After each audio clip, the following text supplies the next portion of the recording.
तारीख होती है 20 सितंबर 2024। हनुमानगढ़ के थाने में 4-5 लोग एक साथ पहुंचते हैं और पुलिस को सूचना देते हैं कि एक विनोद नाम का शख्स अपने 2 बेटों के साथ पूरी तरह से लापता है।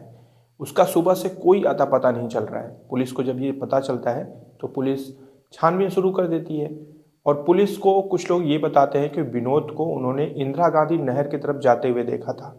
पुलिस बताए हुए लोगों के अनुसार जब नहर के किनारे पहुंचती है तो वहाँ पर विनोद की मोटरसाइकिल, उसकी मोबाइल और साथ ही साथ एक कागज़ का टुकड़ा बरामद होता है।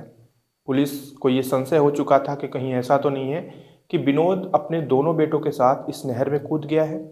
अब इसी चीज़ को आधार बनाकर पुलिस उस नहर में काफ़ी तरीके से खोजबीन करती है और जिस दिन गुमशुदगी की रिपोर्ट दर्ज करवाई जाती है उसके तीसरे दिन कहीं जाकर उसी नहर में वास्तव में विनोद और उन्हें बेटों जो उनके बेटे थे दोनों उनके साथ विनोद का शव बरामद किया जाता है। यानी कि इस बात की पुष्टि हो चुकी थी कि विनोद अपने दोनों बच्चों के साथ उस नहर में कूदकर आत्महत्या कर ली है। अब विनोद में आत्महत्या क्यों की, इसके पीछे की कहानी क्या है, ये जब आप जानेंगे तो कहीं ना कहीं आप भी सोचने पर विवश हो जाएंगे। आज की इस घोर कलयुगी दुनिया में लोग किस तरीके से एक दूसरे के साथ फरेब करते हैं, कैसे धोखे में रखते हैं, ये आज की कहानी आपको बताएगी। नमस्कार दोस्तों, मेरा नाम है राहुल और आप देख रहे हैं 9 PM विद जीआरडी। दरअसल ये कहानी हनुमानगढ़ की है और इसके लिए हम सबसे पहले चलेंगे 2016 में। 2016 में विनोद नाम का एक शख्स जिसकी वेल्डिंग की दुकान थी, दुकान कह लें या फिर जहाँ जहाँ उसको ठेका मिलता था वहाँ पर वो वेल्डिंग का कॉन्ट्रैक्ट के आधार पर काम करता था। अब 2016 में विनोद के लिए एक रिश्ता खोजा जाता है और एक उर्मिला नाम की लड़की से विनोद की शादी तय कर दी जाती है। उर्मिला देखने में खूबसूरत भी थी और ठीक ठाक भी थी। विनोद और उर्मिला की शादी बड़े ही धूमधाम से की जाती है। उर्मिला जब शादी करके घर पे आती है तो वो पाती है कि वास्तव में विनोद बहुत सीधा साधा है। ज़्यादा उसके ऊपर किसी चीज़ का लोड नहीं रखता है, वो ज़्यादा इधर उधर की चीज़ों पे ध्यान नहीं देता है। मतलब काफ़ी स्वभाव से सरल इंसान है विनोद। और ये चीज़ जानकर उर्मिला को बहुत तसल्ली होती है और दोनों का वैवाहिक जीवन काफ़ी तरोताजगी से आगे बढ़ने लगता है। अब शादी को जब 1 साल बीत जाते हैं तब इन्हें एक पहले बेटे की प्राप्ति होती है। इनको एक पहला बेटा होता है जिसका नाम ये लोग प्यार से पार्थ रखते हैं। अब पार्थ धीरे धीरे बड़ा हो रहा था, शादी के लगभग 3-4 साल हो जाते हैं और इन्हें एक दूसरा बेटा भी मिलता है। अब जो दूसरा बेटा होता है उसका नाम ये लोग जो है मानवीर रखते हैं।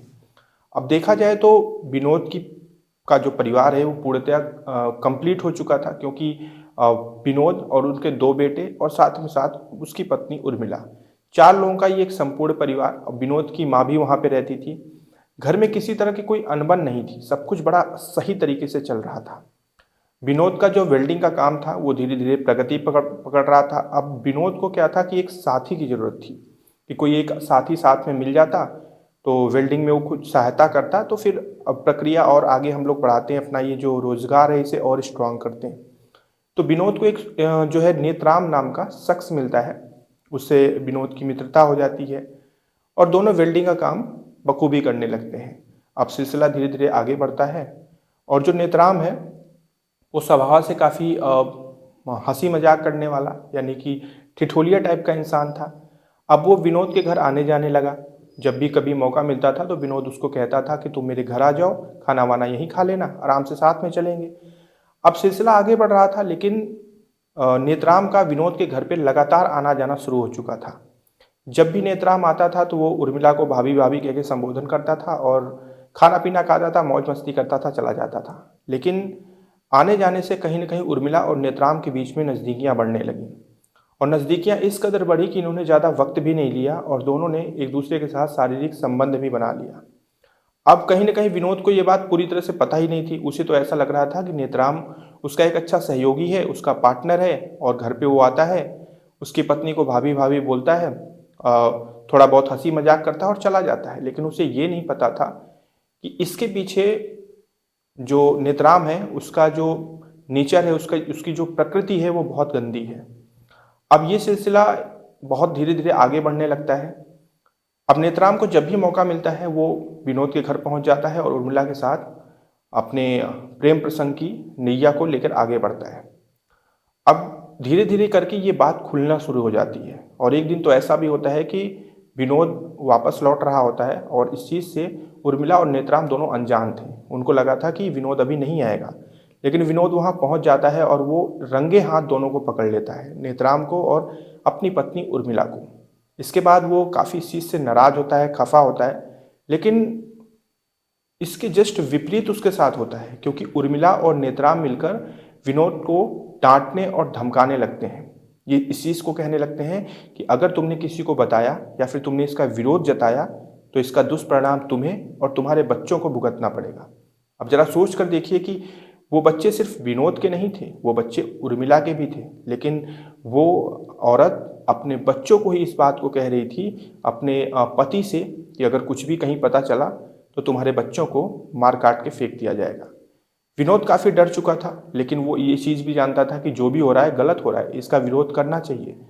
विनोद इसके लिए उर्मिला के जो ससुर हैं, जिनका नाम बीरबल राम है, बीरबल को वो कहती है, विनोद कहता है कि आपकी बेटी मेरे साथ बहुत गलत कर रही है, उसका एक अनैतिक संबंध चल रहा है, एक एक्सटर्नल मैरिटल अफेयर चल रहा है एक दूसरे शख्स के साथ जो कि मेरा पार्टनर है, जो कि बहुत गलत है और दोनों मिलकर मुझे धमका रहे हैं।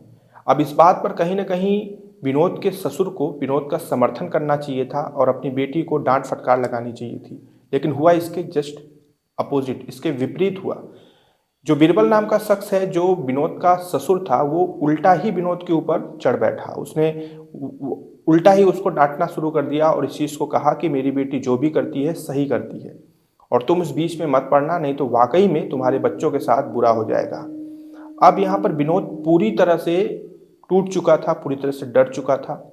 वो समझ चुका था कि अब उसके जीवन में उर्मिला वापस नहीं आने वाली है, लेकिन इस चीज़ को लेकर उर्मिला में और विनोद में आए दिन लड़ाई झगड़े होते थे। उर्मिला बार बार धमकी देती थी कि अगर तुम अपनी हरकतों से बाज नहीं आओगे तो तुम्हारे साथ और तुम्हारे बेटों के साथ बहुत गलत हो जाएगा।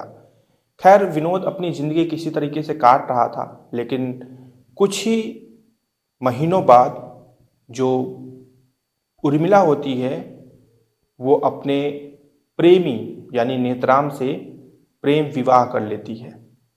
अभी उसने विनोद को तलाक भी नहीं दिया था, विनोद ने भी तलाक नहीं दिया था, और बिना तलाक के ही हिंदू धर्म के विरोध जाते हुए उर्मिला ने एक दूसरी शादी कर ली नेत्राम के साथ। और इस शादी को करवाया किसने? उर्मिला के पिता बीरबल ने, और उर्मिला के गांव का एक सरपंच होता है वो, और दो चार लोग और गवाह के रूप में होते हैं जो मिलकर नेत्राम से उर्मिला की शादी करवा देते हैं। अब कहीं ना कहीं नेत्राम और उर्मिला को ऐसा लगता है कि विनोद नाम के शख्स को इतना दबाओ ये कभी किसी के सामने गर्दन भी ना उठा पाए। और इस चीज़ को ध्यान में रखते हुए 8 सितंबर को ये लोग जो है कुछ बदमाशों को भेजते हैं विनोद के घर। विनोद उस वक्त घर पे होता है, विनोद की माँ होती है, विनोद के दोनों बच्चे होते हैं, और वो बदमाश घर में घुसते हैं और विनोद को मारना पीटना शुरू कर देते हैं। विनोद की माँ को भी वो लोग मारते हैं। विनोद जोर जोर से चीखने चिल्लाने लगता है, जिससे आसपास पड़ोस के लोग मौके पे वहाँ पे पहुँच जाते हैं और पहुँचकर उन बदमाशों को भी पकड़ लेते हैं और नज़दीकी थाने में उन्हें सौंप देते हैं। फिर पुलिस उनके खिलाफ कार्रवाई भी करती है, लेकिन उनको जमानत मिल जाती है और वो रिहा भी हो जाते हैं। अब इसके बाद विनोद बहुत बुरी तरीके से डर चुका था।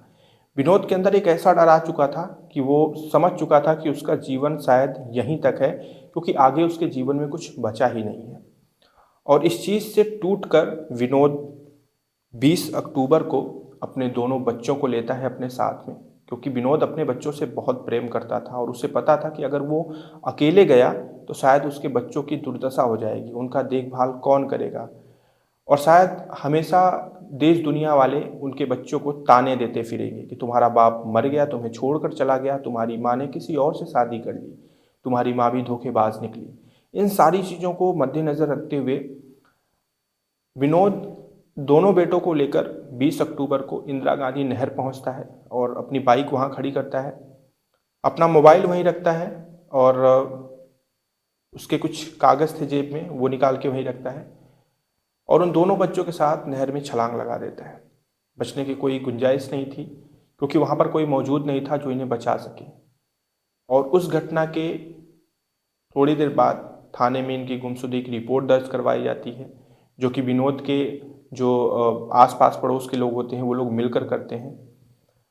और 3 दिन बाद बाप और दोनों बेटों का शव बरामद किया जाता है। अब देखिए, हमारी इस घटनाक्रम को जो हमने आपको बताया, हमारा उद्देश्य किसी को ठेस पहुंचाना, किसी की मानसिकता को दूषित करना या फिर कुछ भी ऐसा कोई हमारा आशय नहीं है। हम इस वीडियो के माध्यम से सिर्फ जागरूकता फैलाना चाहते हैं और कुछ प्रश्न हैं हमारे मन में जो हम चाहते हैं कि आप भी ज़रूर जवाब दें इनका, कि आज के ज़माने में ये सारी चीज़ें कैसे क्या हो रही हैं। आप अपना जो विचार है वो इस घटनाक्रम पे ज़रूर रखें। मुझे ऐसा लगता है कि उर्मिला को ना सही अपने बच्चों के बारे में तो ज़रूर सोचना चाहिए था। अगर वो किसी प्रेम प्रसंग में फंसी है तो कोई बात नहीं, उसने गलत तो ऑलरेडी किया था, लेकिन कहीं ना कहीं उसे अपने बच्चों के बारे में सोचना चाहिए था, क्योंकि उनका भविष्य था, वो उसके खुद के बच्चे थे जिसे 9-9 महीने उसने कोख में रख के जन्म दिया था। तो आजकल लोग कलयुगी दुनिया में इतने राक्षसी प्रवृत्ति के हो गए हैं कि उन्हें सही और गलत में फ़र्क समझ में नहीं आता। खैर, मिलेंगे कल। अपना ध्यान रखिएगा और जहाँ पे भी रहिए सुरक्षित रहिए। जय हिंद।